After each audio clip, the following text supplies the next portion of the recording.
गुफा सिद्धांत, केव थ्योरी, सच्चाई और भ्रम की कहानी। कल्पना कीजिए, आप एक अंधेरी गुफा में पैदा हुए हैं। आपने कभी बाहर की दुनिया नहीं देखी। आपके सामने सिर्फ एक दीवार और उस दीवार पर चलती हुई परछाइयां।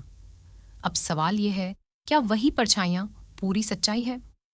नमस्कार दोस्तों, आज हम बात करने वाले हैं दुनिया के सबसे गहरे और सोच बदल देने वाले सिद्धांत की, प्लेटो के गुफा सिद्धांत, केव थ्योरी की। प्लेटो कहते हैं, कुछ लोग एक गुफा में जंजीरों से बंधे हुए रहते हैं।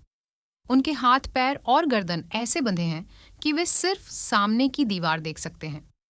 उनके पीछे आग जल रही होती है और कुछ लोग अलग अलग चीजें लेकर गुजरते रहते हैं। उन चीजों की परछाइयां दीवार पर पड़ती हैं। गुफा में रहने वाले लोग उन्हीं परछाइयों को देखकर मान लेते हैं यही पूरी दुनिया है, यही सच्चाई है, क्योंकि उन्होंने इसके अलावा कभी कुछ देखा ही नहीं। अब सोचिए, अगर उन लोगों में से एक व्यक्ति किसी तरह जंजीरों से आजाद होकर गुफा से बाहर निकल जाए। शुरुआत में उसकी आंखों को दर्द होगा, रोशनी उसे चुभेगी। वह कहेगा, ये क्या है? गुफा के अंदर तो ऐसा कुछ नहीं था। लेकिन धीरे धीरे वह असली पेड़ देखेगा, असल इंसान देखेगा और अंत में सूरज की रोशनी देखेगा। तब उसे एहसास होगा, अब तक वह झूठी दुनिया में जी रहा था। गुफा की परछाइयां असल जिंदगी की सिर्फ नकल थीं। अब वह व्यक्ति सच्चाई जानकर गुफा में वापस आता है और बाकी लोगों को बताता है, जिसे तुम सच मान रहे हो वह सिर्फ परछाइयां हैं। असली दुनिया बाहर है। लेकिन क्या होता है? लोग उसकी बात मानने के बजाय कहते हैं, तुम पागल हो गए हो, तुम्हारी आंखें खराब हो गई हैं, हम जो देख रहे हैं वही सच है। यही सबसे बड़ा दुख है दोस्तों।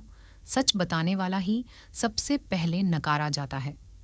आज की दुनिया में गुफा क्या है? सोशल मीडिया, फेक न्यूज़, झूठी लाइफस्टाइल, बिना सोचे समझे मान ली गई बातें। और परछाइयां क्या हैं? अधूरी जानकारी, वायरल झूठ, दिखावटी जिंदगी। जो सवाल करता है, जो सच ढूंढता है, वही आज अलग कहलाता है। लेकिन याद रखिए, सच तक पहुंचने का रास्ता हमेशा असहज होता है। प्लेटो का गुफा सिद्धांत हमें यही सिखाता है। हर दिखने वाली चीज सच नहीं होती। सवाल करना जरूरी है, ज्ञान ही असली आजादी है।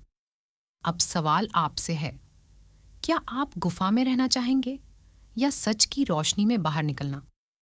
अगर वीडियो पसंद आया हो तो लाइक और शेयर जरूर कीजिए। धन्यवाद।